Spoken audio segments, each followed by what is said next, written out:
Georgia Congressman Rich McCormick is a member of the coronavirus subcommittee that interviewed the NIH official this week. He is also an emergency room physician, decorated veteran, and a member of the House Foreign Affairs Committee.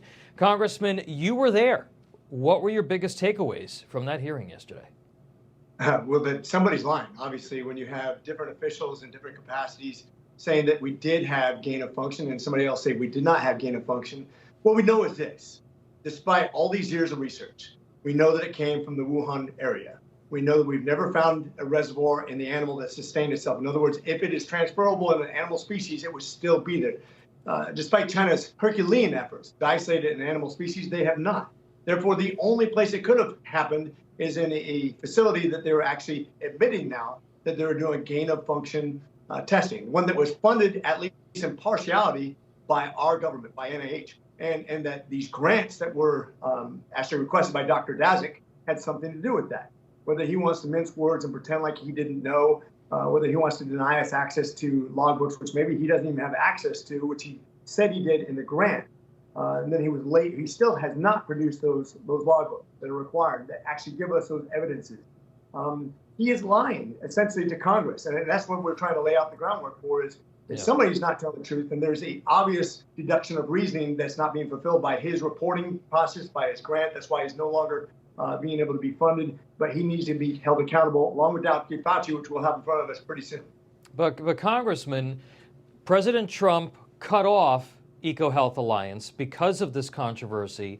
Biden administration gave them the ability to get the money back. What could possibly have been the rationale for doing that? Because he didn't believe that there was anything going wrong. This means Biden. Biden seemed to think it was some sort of development from an animal species, despite all the overwhelming evidence that had to have come from a lab. When they admitted that they wanted gain of function research, where they saw where it came from, when they saw the first people getting sick, where it was transferred from, all came from the same area. Deductive reasoning is pretty simple in this case. It's pretty straightforward, but Biden wanted to deny all that. He wanted to play government politics, and as a result, we had a hard time getting to the bottom of this, but I think now the truth is becoming self-evident, and people are starting to walk back their previous conclusions and their cover-ups and realizing that somebody's going to have to be held accountable for this. And thank God for that, because you can't learn anything if you're not willing to admit when we made mistakes. And our government literally funded some of the mistakes that I believe were made. Yeah, our government has a hard time admitting when it does something wrong. Congressman, your committee is interviewing Dr. Fauci next month. Based on what we know, do you believe that Dr. Fauci lied to Congress, and do you believe that he should be held accountable for that?